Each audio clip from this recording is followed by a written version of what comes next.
today we have Mr. Zach Shepard. At just 24 years old, Zach Shepard has built a portfolio of approximately 240 rental units across Central Virginia, including single-family homes, apartments, commercial properties, and mobile home parks.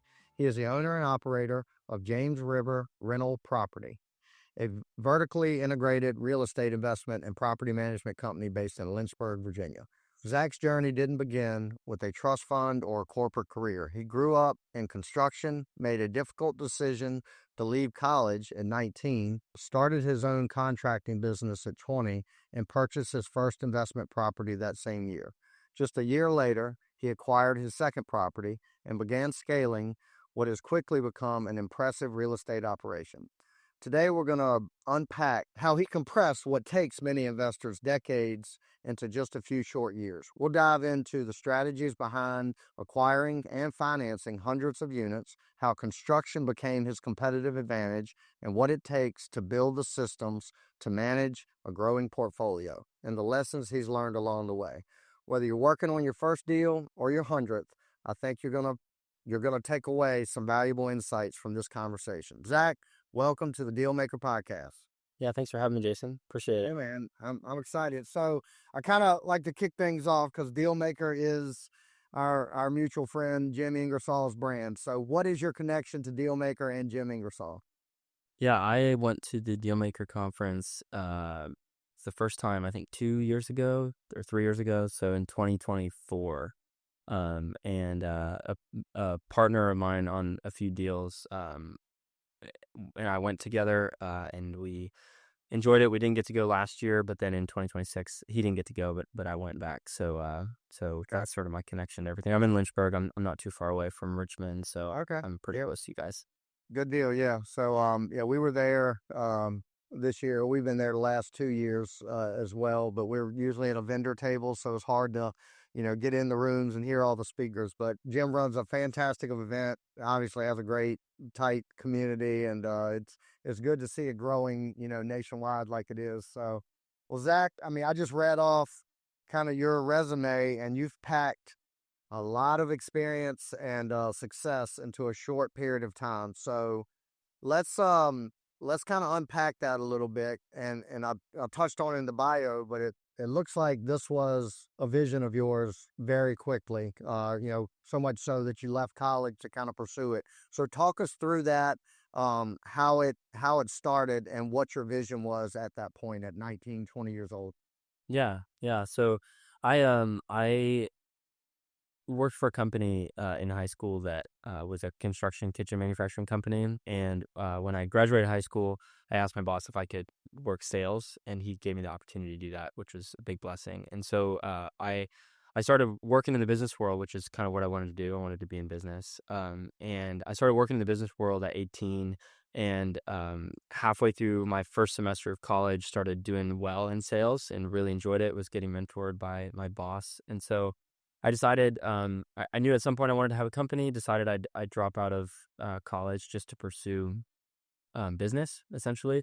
And so I worked for that company. I dropped out after the first year, worked for that company for another year and a half after that. And then that was 18, 19, 20. And then towards the end of my 20th year, I left that company, bought my first property, fixed it up, and started a small contracting business. Also got married right around that time as well, and started building it up from there. And then it took about a year from the first one to the second one because I was doing all the rehab myself. That took about 3 months, and then I needed to build back some savings before I could move to the second property. And then the vision sort of expanded as I started to do it more. And so I around the second one, I did a really interesting deal on a single family, and then bought several more with the partner that I got introduced to Dealmaker with. And then at that point, that was end of 23, I believe.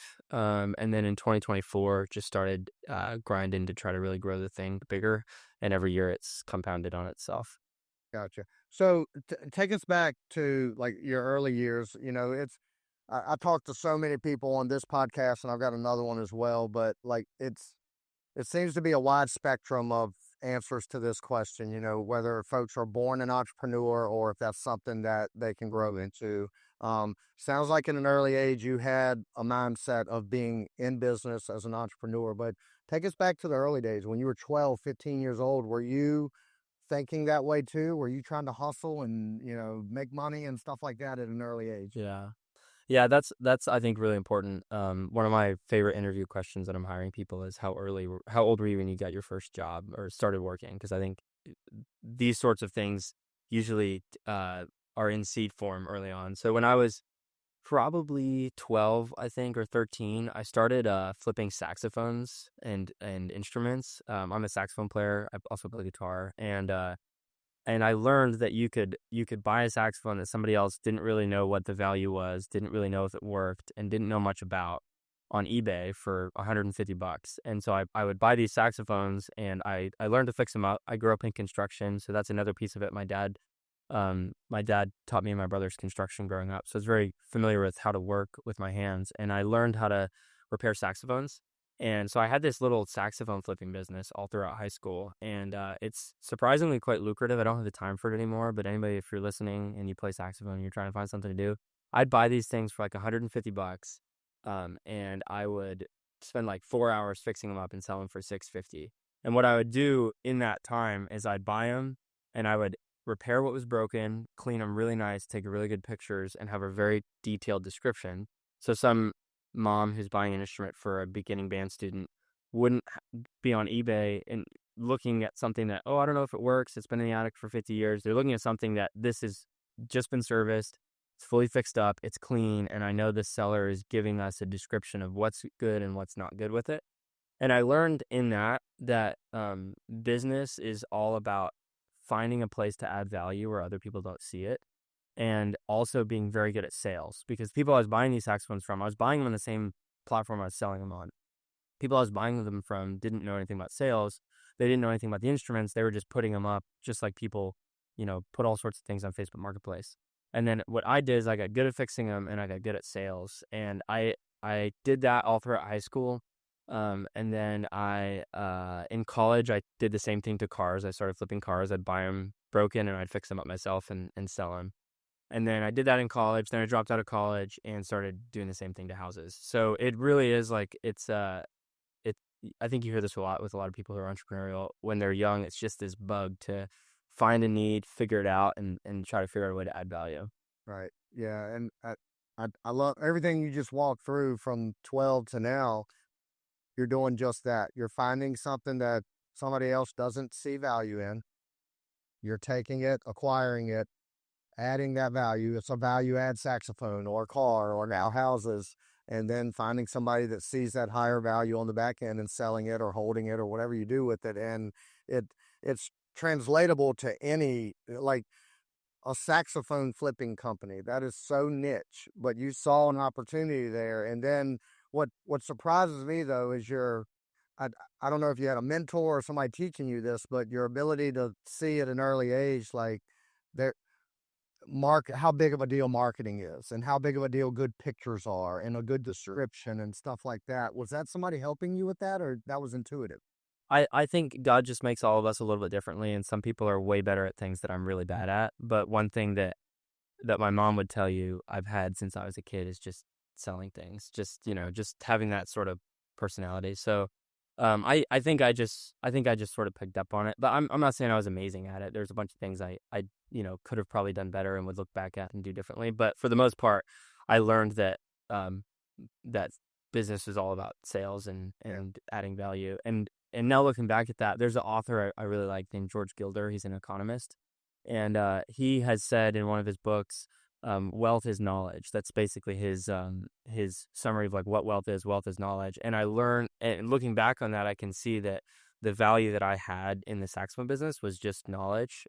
I knew a lot about saxophones. I would stay up late reading articles on 100-year-old saxophones and the history of the saxophone, which is super nerdy, I know. But and same thing with cars. The value I could add in the car world was that I knew how to fix them. Not amazing. I'm not a mechanic, but and then now the same thing with real estate. Wealth is found in profit is found in where you can add value in something and where you can see something that has more potential in it. when you were a kid, did people in your family or people that knew you, did they refer to you as an old soul? Pregnant? Because it sounds like you were, Probably, I don't know, probably. I mean, I was a little nerdy, but well, probably a little not bit. not nerdy, but like I have a nephew that he's 11, or I think he just turned 12, but he thinks like an adult. Like everything, it's just like he's not. It's not a 12-year-old boy that's playing with trucks and in the dirt. He's thinking always like an adult and making an adult decision. And we always joke he has an old soul, And Yeah. I hear you talking about these things and how you segued into cars and then houses. But you also mentioned you got married when you were 20 years old, and you mentioned offline when we were talking that you're 24 now and you have 2 kids. So like you have jumped into adult life much quicker. And I know you recognize that, but much quicker than most people. When I was 20, I was still in college, being immature, you know what.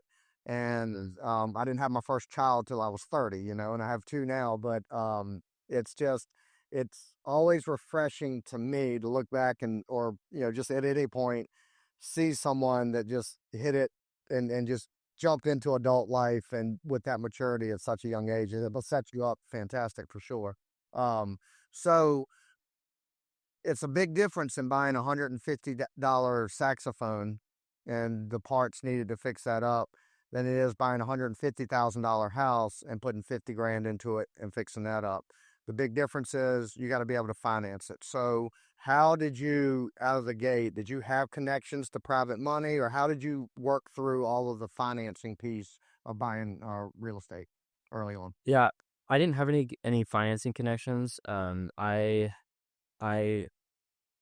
in that year between the first and second house, I was listening to some podcast somewhere, and somebody said that it might have been Bigger Pockets or something. Somebody said that in the business world, in real estate specifically, if you want to get into the business, you need to find out what you're good at and where you can add value. And if you don't have any money, then you need to have knowledge or skills or something else that somebody with money would find attractive so that you can raise the capital and add value in something. And that that resonated really well with me because I know construction. I grew up in it. And, you mentioned me being old soul. I would credit my dad with probably all of that because when me and my brothers were growing up, my dad's intent was that all of us would be able to graduate high school and be fully skilled to support a family if we wanted to and needed to without having to go to college. And he also intended for all of us to go to college. Right. So he wanted us to be just ready for the world. And so because I knew construction, I realized that summer that, okay, this is my way into the real estate business, is my construction knowledge, and I need to find ways to add value into some real estate deals using that. And so the first deal I did that I didn't live in. So after that, about a year after the first one, this is the first where I learned creative finance. It was a house that a friend of mine was selling, and I would go pretty religiously to the real estate investment meetup groups in our area, and that I built a bunch of relationships and connections with people in the real estate space over that year and a half period.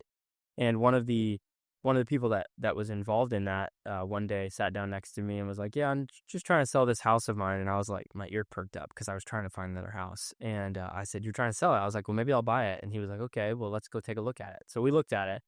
And he bought, I think, a 14-unit portfolio or something. He had about 14 units at one time. That much of it he bought zero down. And so he understood creative finance, and I didn't understand creative finance at all. And he wanted $90,000 for this house. On market, on the wholesale market, it probably would have gone for 70 to 75. He wanted 90,000 for it, and he was willing to do some creative financing to help a young guy get into it if he could get his price. And so what we did is he sort of coached me through this. I wasn't aware of this, but you can go to a local bank, and if something appraises for what you needed to, some local banks will let you use a seller credit as a down payment. And so I got this house under contract for 90. The roof needed to be redone, so we ended up changing the price to 100,000, and he paid for the roof. I was going to pay him 100 for the house. And the goal was we get it under contract, I fix it up by the time it needs to be appraised. When the appraisal happens, we credit all of that repair work as the down payment. So I raised its value from 100,000 to 155,000, And the local bank was like, that's enough for a down payment, because if you're doing a down payment, you do 20% down. And so they gave me a loan on this property based on my sweat equity, which there's a lot of details in there, but I've heard so many people say that you just can't do that. And it really is just a numbers game. I'm sure there's a bank in your area that would be happy to do that, because they're mostly concerned about their collateral and the equity position of the borrower, not exactly how that happened. Sure, there are some of them that won't let you do that, but my first real deal that I wasn't living in was this deal where I added all this value and used that as a down payment, and I did most of the work myself, and so it just opened my eyes to the value of real estate financing and the creative side of it. And then from there, I think if you get in on the creative finance side, you're no longer just confined to conventional. You can still do the conventional deals, but it gives you kind of more access to some other stuff. Yeah. Yeah. I mean, it opens up a new lane to search in, right? Right. Exactly. And this goes back to what you said kind of with the saxophones, but you've got to really fully immerse yourself in the education of all of this, because there's so many different angles of creative finance. And the whole sub two world, the whole what you just talked about, seller finance, all this stuff. But a lot of people, even veterans in the real estate community that have just done it one or two ways their whole lives or whole careers, aren't aware a lot of a lot of these strategies. I would venture to say that most folks listening to this would be surprised that a bank did that for you. But and they could probably get that same thing if they just ask enough local banks, So Right. yeah, no, that's fantastic. So you got the first couple. Where did it go from there? Yeah, so I did that. I did that house, and while I was in the middle of working on it, I had a few more deals I was looking at, and I brought them to an investor who I met at the real estate meeting, and I I was asking him, "Do you think I'm taking on too much risk if I try to buy these four houses?" And he was just like, "Well, why don't we buy them together?" And I was like, "That's a great idea. I'm all in for it." And so we formed a partnership, and we bought four, and then the next year we bought I think five more or four more, something like that. So we bought a handful of units together, and I was the construction guy. He was the money. We bought them and fixed them up and rent and released them and those sorts of things. And I think just momentum builds on itself. He was interested in the deals that I had found, and um, saw kind of what I was working on, and so we started doing some business together there. And then the next year, this was the end of 23, and then 2024, beginning of 24, I had 6 units. And beginning of 23, I had one. So I went from 1 to 6 that year. The next year, my goal was to buy 8 to 12. Ended up buying 14. A couple with that investor partner, and then most of them I just purchased and did myself. Bought a house, a duplex, a fourplex, a couple other houses, a mobile home. And then I realized that goal setting is really important early on. And so in 2023, I had set a goal to buy 3 to 5 houses, or I think it was three. It was just three, and then I ended up buying five.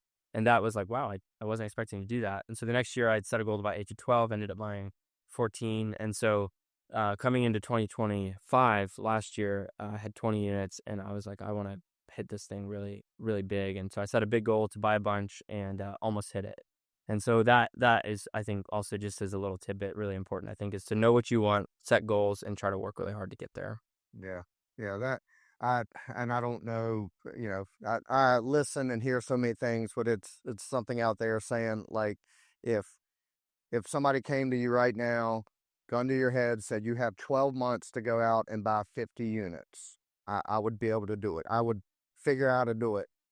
If they said you have 1 month to buy 50 units, it's going to be hard, but I would figure out how to do it, right? So I think the point of that, mindset is, if you set goals and really believe that you're going to go after these goals, but they're so big that they scare you, even if you don't hit them, you're going to be way further along than if you had set the goal half of that and just been comfortable hitting it. So it Right. sounds like you kind of, um, you put some intention into that this past year, and now you're up to, at this point, how many units? 255-ish. I don't know exactly. I haven't added it up, but about So you had to get that there that fast. You started buying some bigger unit deals, right? So yeah. kind of talk us through that. I mean, because it sounds like early on, which is still early on for you. You're only 24, but the first part of it was just the basic burr strategy. So acquiring them through whatever means necessary, fixing them up, getting renters in there, putting long-term debt on them. Is that right? Right. Yep. Okay.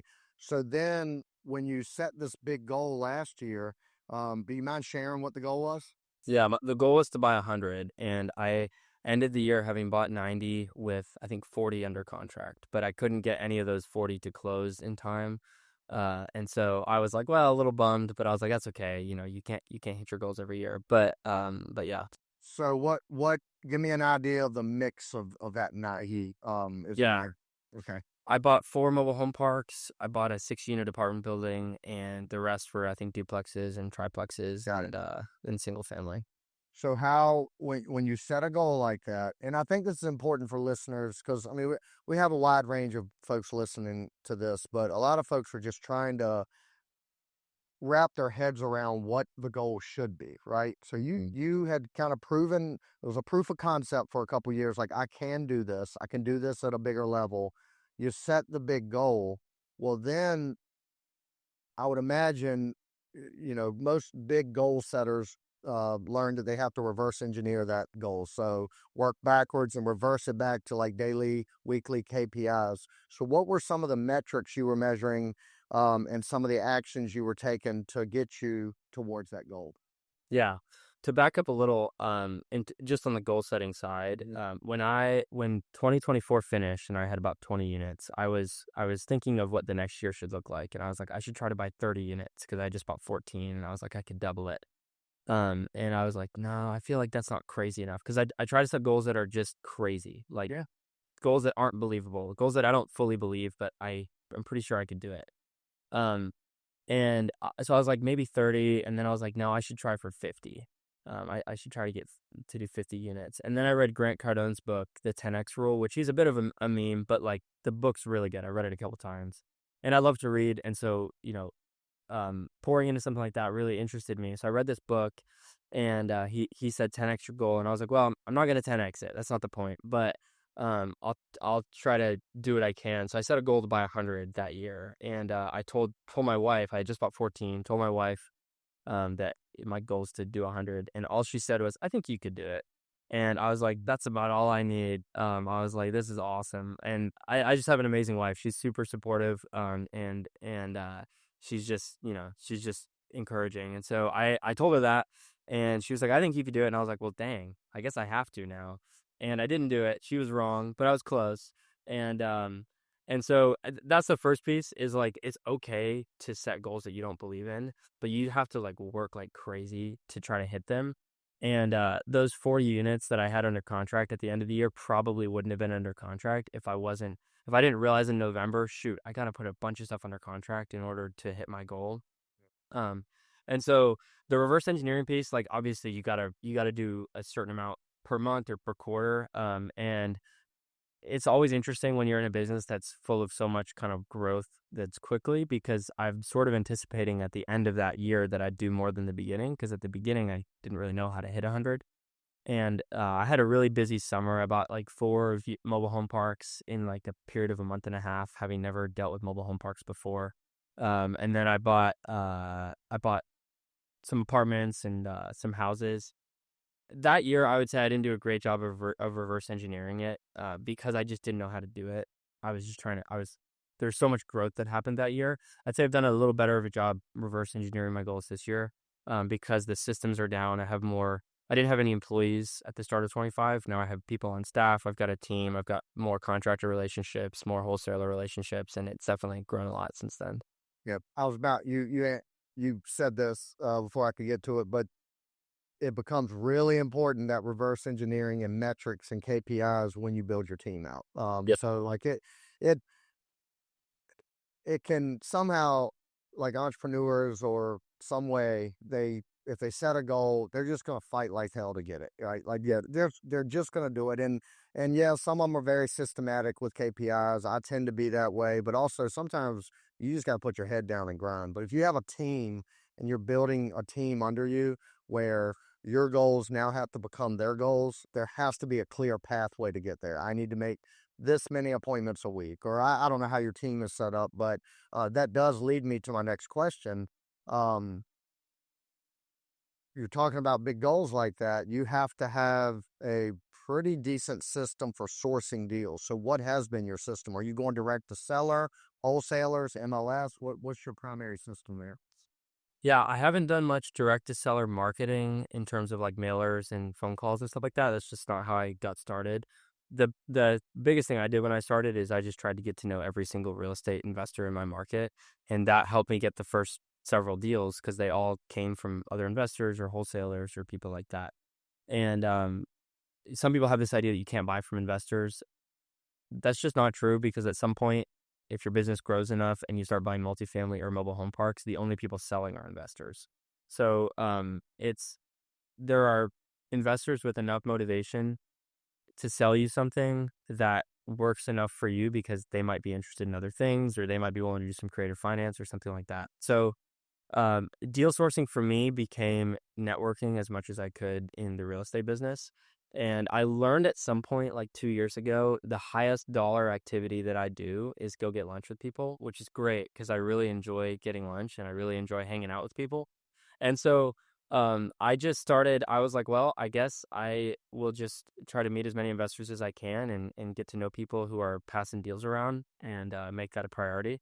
And that has been the biggest source of lead growth for me because now most of the wholesalers in the area know me, and most of them call me if they have a deal. They don't all. There's other investors in the area that they get calls first from different wholesalers, which is perfectly fine. But there's enough of them that I'm able to get a really good pipeline of deals. And then I do buy a fair amount from other investors that I get to know if they're selling off a portfolio. I had a guy sell off a 32 unit portfolio that I bought the whole thing from him a couple months ago.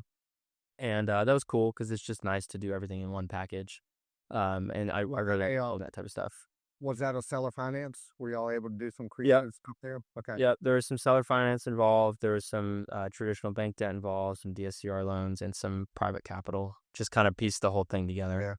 Yeah. Yeah. That's very nice. So you mentioned your team. So what does the team look like at this stage? Yeah, I've got a full-time property, two full-time property managers, a full-time project manager, and a full-time maintenance guy. Got it. And the property are you just managing your property, or are you going to bring that, like start managing for third party at all? No, I don't really want to do any third party. I'm not really considering that. So it's just for my stuff, and it's awesome having it in house because we can prioritize on what we want to focus on, and we don't. For sure. We're not at the behest of somebody else that's not really involved in our organization and who's also serving a bunch of other people. Yeah, and it gets to a point, I mean, it becomes a math problem too, where your portfolio gets big enough where you're going to pay either X amount to a third party management company, or pay that same amount to have a full-time person focused on your stuff full time. So like it obviously exceeded that point, which is great. So you're 24, you're probably by the end of the year, you're going to be at 400 units. I don't know what the goal is this year. We'll see. We'll see. What's the goal look like this year? My goal this year at the beginning was to buy 250 units this year, which is about 20 a month, and I've been buying 20 a month every month this year. So if I can keep the lead flow coming in, we'll hit it. That's what I'm working on a lot right now. So 20 a month. I'm curious, is that, are you casting a big net with the idea of I'll buy anything that works, or have you niched it down to like, this is the asset class that I want to be in, small multi or mobile home parks? Kind of what's your view on that to hit those kind of numbers? I cast a big net, but it has to be a conservative deal. So one of my rules of thumb is I want my debt to be about 50% of what my gross cash flow is on an investment property. So not mobile home parks are different. They're supposed to profit more because they're higher risk and higher tenant headache. But in terms of the portfolio as a whole, I want my debt to be half what my cash flow is. And so that as long as something meets my underwriting criteria, then I'm all game for it. I'm not super interested in like Airbnb or anything like that. But in terms of mobile home parks, apartments, nice apartments, Class C apartments, houses, anything like that, I'm interested in, and that's what I go for. Do you ever see yourself kind of getting into like larger commercial deals, larger apartments where maybe you have to syndicate them or things like that? Or are you going to play in this area where you're at moving forward? I don't know. I'm not super interested in that right now, but maybe that'll change. I don't want to just completely say no to it, but I really like having ownership and having direct control, which I know you can have in a syndication, but I really like what I'm building right now, and maybe that'll change. I don't really Yeah. know. Well, we're in a period right now where I'm sure you read the articles and know people probably, but syndications are hurting right now, and there's a lot of operators that had great intentions. They did everything right. It's just they were at the mercy of rising rates and increasing insurance costs and stuff like that. And now their investors are like, where's my money? And literally losing hundreds of thousands of dollars. So that that's a stress level. My business partner and I went into syndication. We've invested in a lot of syndications, but we were going to start, being the general partner, the operator on some, and we quickly realized that there's a better way to go about it. So we, for us anyway. So I think there is, and I say this with some pause because I don't think it's completely true, but I do think like for a passive investor, you're probably a little safer. You probably are safer lending me 150,000 that's directly secured to a house that's worth 225 Yep. than you are lending somebody 150,000 so they can syndicate a deal in South Carolina that if it all falls apart, you get zero. If my deal falls apart, you at least get the house, and theoretically that's supposed to be worth more than what you have on it, and so you should be fine. So that's the direction I lean, but I'm also kind of biased because I raise capital for my business, not for syndication. So but that to me it seems safer, and so that's kind of my perspective. yeah, you're right. I mean, syndications again, the upside looks pretty, and a lot of investors have made a lot of money, including myself, on the upside of deals that go perfectly as planned. That's not usually the way it works out, though. And as an investor in those deals, most of the time you're sitting behind a couple layers of debt. And that Right. that that means if it goes south, that debt has to be paid before you have any shot of getting paid, which is not much left on the bone after that. So, and you're right on your deals, or like we run a debt fund that we lend through, but it's all secured by real estate. Like, Right. and it would take something astronomically wrong with the world for their principle to go out the window. Right. So yeah, I agree with you there. So again, I keep coming back to your age because it is impressive, and I know you're being very humble, but you have to realize that this is not normal for someone your age to amass so much. Did you experience or do you experience any type of imposter syndrome along the way? Yeah. By imposter syndrome, you mean like I shouldn't be doing this, or I don't. I shouldn't be here. I shouldn't be in this room. I go to a Dealmaker. I have more units than most people here, but I'm only 24, so I don't want to talk to anybody. Like, do you experience any of that? I mean, like, I don't really necessarily think. uh, I don't necessarily think that it's a bad thing to experience that. So like, I don't know. I've heard people talk about this and other like real estate related things, but I don't want to. I don't want to not, realize that like I really don't deserve this. Like I I'm a Christian. I believe I deserve death and hell. Like Jesus has given me enough as it is, and so for me to be able to enjoy running a business that's flourishing is really awesome. And so I really, I mean, I guess I kind of sit there sometimes and I'm like, yeah, this is kind of crazy, but I try to not really think about it too much and just be thankful for what the Lord has blessed me with, and just keep moving and use my business to honor Him. Perfect perspective, man. I mean, I'm telling you, like I have experienced, like in my former career, I worked for an insurance company and I was there almost 20 years, but I started when I was younger than you. Yeah. And I was really good at sales. So I had amassed some success very quickly at a young age, and was doing levels of people twice my age. So I would go into these rooms or these events or conferences where I'm half the age of everybody, and I felt this sense of, why am I here? I don't deserve to be here. But once I got over, and that's imposter syndrome, right? But once I got over that, and just like you said, realizing like no, I'm doing the right things like I'm supposed to do. I'm not cheating. I'm not doing anything, you know, um, unethical or anything like that. I'm having success because I'm putting in the work and I'm being blessed with that.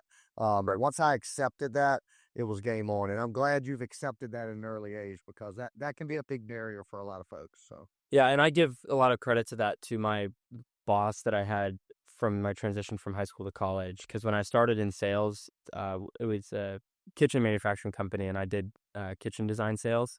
And for the first 6 months, I didn't sell a dime. I didn't sell anything. And he sat me down one day and was like, "Look, I know you're 19, but you need to just view yourself as an adult and just go out there and work and stop, going into every sales appointment like you don't belong here. This is your job, and just do a really good job." And once that flipped, I was like, "Oh yeah, I am young, but it's okay to be young." Like most of the founders of our country were in their 20s when they signed, right. all the Declaration of Independence, all those things. And so with like, I sort of have a perspective that we delayed childhood anyway. Like we delay adulthood anyway. And so I kind of just try to put my head down and work and not think too much about it, I guess. Sounds like your parents did a good job too along the way. Like, I mean, you mentioned your dad had a goal of, when y'all were done with high school, you're ready for the world. I mean, you can Right. handle anything. And I can just tell, this is our first time ever talking. I can tell you have a calm about you and a humility about you that suits you well for the business that you're building. So, um, what, you've got an entire lifetime ahead of you, right? You're 24 years old right now. You're probably at a pretty comfortable spot for your age and, your family. You have two children. What does it look like for you the next, like, how far does the vision go for you? Yeah. Um, I don't have like a number or anything specific, but I really, I would have never guessed that I'd be doing what I'm doing right now. And I just want to continue building it and keep growing it. And when you look at the value of compound interest, and like I've got a graph in my schedule of real estate spreadsheet that tracks the growth of asset value, and it really is like a hockey stick curve from a couple years ago to now, in the last couple years especially, where it's gone up a lot. And because of the value of compound interest over time, I'm really interested in just seeing where this will be 20, 30, 40 years from now. I'm not really, doing this to retire or go buy a bunch of things and kind of sit back. I sort of see this as my mission in life, and that may change. It may be a different business one day. It may be, something totally unrelated to real estate. But as I mentioned before, the Lord's blessing it, and I want to ride it and work as hard as I can and grow it to something that can really be impactful for my community. And with your family and two young kids, how motivated are you to get this thing where, not necessarily on autopilot, because obviously I can tell you're wired to want to build and you want to grow, but get it to a point where you can pick and choose when you grind. Meaning, if you and your wife and kids or future kids want to get away for 3 weeks, y'all can up and get away for 3 weeks. Is that something that motivates you? Or Yeah, definitely. I'm very like what I value a lot is prioritizing the right things. And so prioritizing my marriage and my family over my business is like, I don't care about the business compared to my wife and kids. And so I don't work at all on Sundays. I'm home every evening. We all have dinner together. I'm like, I set those boundaries and make those priorities. And so I love my work, but I don't want my work to burn out family. And one day I know that it'll become easier to say, "Oh, we're gonna go do this, and we need to kind of step out for a couple weeks because we're gonna go on vacation." And what I've learned, it actually seems backwards, but when it was just me running the business, I was tied to it like crazy. And the bigger the business has grown, the more there's people to fill in holes. So my wife and I are going to New England this fall for a family vacation, and we're going to Texas in like a month or so for a vacation. And that'll be a little bit of a work trip as well, but go down and visit my brother, and then also go to a real estate conference. And the business is now at a point where like it's better if I'm here, but I've got guys that really know how to run things and they can handle it when I'm out. And so what's cool is that the more stress I take on, the more debt I take on, the more work I take on, the more property I take on, the more time I can just spend not in the office grinding or not fixing problems, because I've got a team of awesome people that can help take care of those things. So to answer your question, 100%, I as my boys get older, I really want to work with my hands with them and teach them the same skills my dad directly taught me. And in order to take a pay cut to do construction with my boys, I need to have a business that can provide me the stability to be able to take some time off and go teach them those things. Yeah, you're in good shape, man. That's that perspective. As long as you can hold true to that and not compromise it, because it will become tempting. You're gonna get with the reputation you're building and the path you're on, you're gonna get a lot of attention from a lot of people as the years go on, and sometimes not the most well-intended people, right? So you have to be careful and guard that temptation or lack of temptation right now to go pursue every big opportunity that comes up, because some of them can be dead ends, or they might not be. They might be fantastic opportunities, but they're going to require 80 hours of your time every week and take it away from those two boys and your wife. So protect that with all your might. That's the only advice. Yeah, I mean, to give you just a little bit ahead of you, Yes, I'll take it. I like that. That's good. So, Zach, man, it's really, really been a pleasure talking to you. It excites me. One of the things that I left my W-2 career about 4 years ago now to go. I'd been building a real estate company on the side, but all in on that now, and that's my full-time gig. But one of the greatest things that I've enjoyed since leaving that career is I have the freedom and time to kind of pursue the things I want now.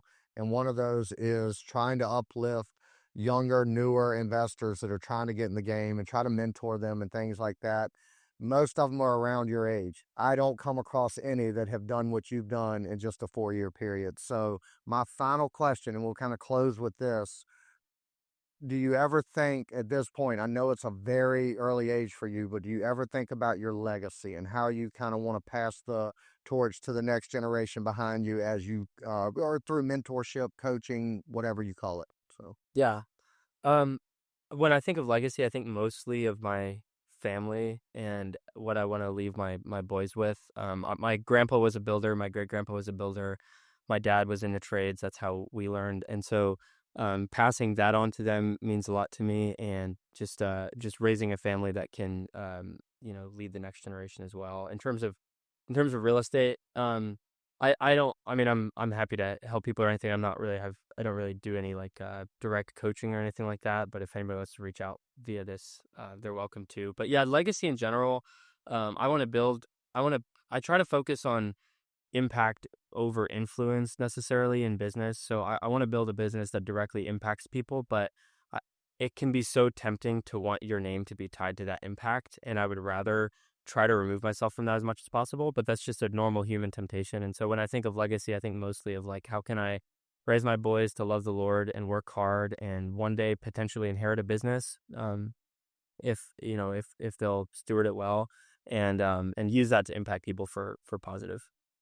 yeah, I think a lot of people listening are going to, this entire interview, be, how in the world is he 24 years old? Because this is very wise thoughts, and the way you articulate it is very good. I, what is, we have a pretty big audience that listens to this, it's a big Virginia audience.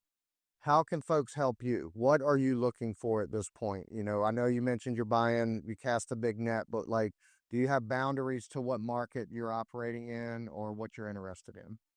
Yeah, I invest in like a 2-hour radius of Lynchburg. So, Okay. and I've got a deal under contract that's almost 3 hours away. I also have a couple properties out of state, but for the most part in Virginia. So, if someone's listening to this and they have deals, that they wholesale or something like that, or an investor that's looking to offload a portfolio, I love buying portfolios. It's my favorite thing. I love single family portfolio acquisition, single and multifamily, that type of thing. So, anything in the state of Virginia. I wouldn't buy a single family home 3 hours away, but if you have a mobile home park or some multifamily, I would.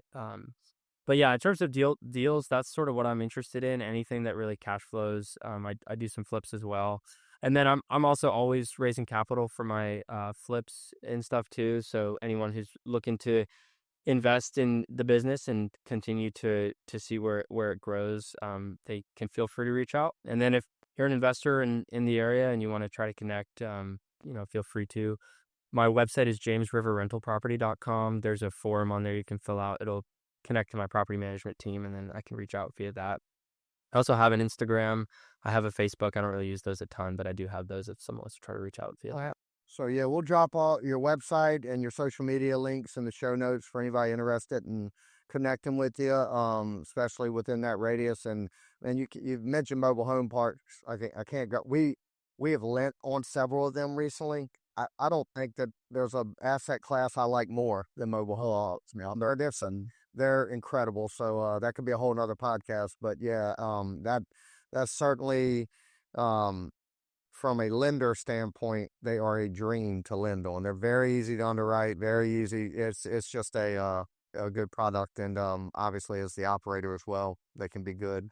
Can be headaches, but also very profitable once you get them, stabilized. So Zach, it's been a pleasure. I appreciate you sharing all your wisdom. I hope folks take you up on the offer to reach out. Everybody listening here knows of properties for sale or in their pipeline that they can't take down, or have capital on the sidelines that they're looking to invest. So hopefully you get some stuff from that. And I appreciate your time and you joining me on Dealmaker Podcast. Yeah, thanks for having me. Appreciate it. Yes, sir. That wraps up this episode of the Dealmaker Catalyst. If you want to keep learning from elite operators and plug into a national community that lives this stuff every day, check out Dealmaker Catalyst. Make sure you subscribe, leave a review, and share this episode with someone who's serious about leveling up. And we'll see you on the next Dealmaker Catalyst.